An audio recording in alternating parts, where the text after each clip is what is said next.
two unions are fighting for the right to represent Arlington police officers. But one of those unions is asking for something officers say would put them and their families in danger. Fox 4's Brandon Todd joins us from the Arlington Police Headquarters. Brandon, tell us why they are so concerned. Well, Clarice, first of all, the city ordered these two unions to put this to a vote, but the unions could not agree on the rules of an election, so it got kicked to a third-party arbitrator. Well, in order for that arbitrator to send out ballots to the officers, it needs the officers' phone numbers and addresses. And we're not trying to get people's private information so they could ever be turned public.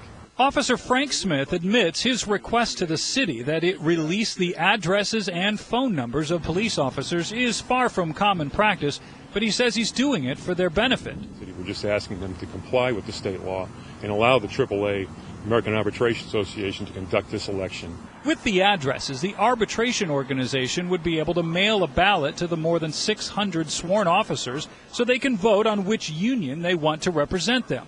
Smith says the AMPA would never see the addresses or have access to them. Only the arbitrator would. The majority of officers that work in the city and are covered by the Meet and Confer law preferred us, the Arlington Municipal Patrolman Association, become the Meet and Confer representative. The two unions, the Arlington Police Association, which is an affiliate of Combined Law Enforcement Associations of Texas, or CLEAT, and the Arlington Municipal Patrolmen's Association.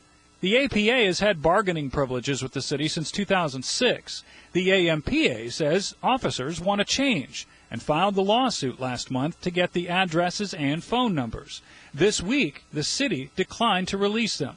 CLEAT, the state's largest law enforcement association, says releasing the information is flat out dangerous. State law makes it very clear that for the past 35 years, Texans have not been allowed to have that information. There's security reasons, there are practical reasons, and a lot of it is just because officers face a very real threat every day they're on the job, and sometimes those threats can follow them home. CLEAT helped get a law passed in 1979 that makes telephone numbers and addresses of police officers exempt from disclosure.